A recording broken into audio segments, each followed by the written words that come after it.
The University of California Cooperative Extension Work Group, the Conservation Ag Systems Innovation Group, we held an event that was a farm and field station tour. And we had about over 200 participants. And the goals of this event were really to showcase some of the recent work that we've been doing in conservation ag systems, also introduce progress made on overhead irrigation systems, and also help our audience to learn how to address problems that may occur in these kinds of irrigation systems. We began in the early afternoon with bus tours to 3 different farms. A vegetable crop grower, Armando Galvan, at Five Points Ranch in Five Points.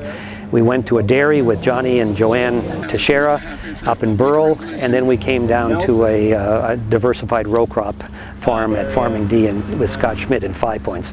Following the farm tours, we then came back to the field station, and we had 3 stops there. We looked at some of the impacts that different management practices are having on soil quality in a long-term project that we've had going on since 1999.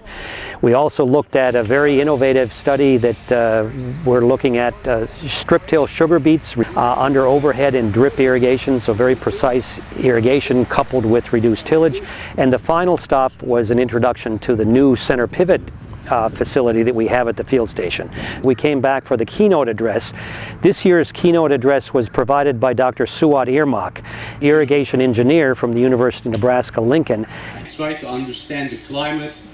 What does it do to plants? From what we've learned from many other regions and what we've seen ourselves here in the last several years in California, there's probably a certain inevitability that these systems are going to be much more widely adopted within California annual cropping systems there. So what we're trying to do is work with very innovative partner farmers, innovators in the private sector as well, and develop that knowledge and science-based information that will help folks make decisions that will lead them to advanced sustainability practices.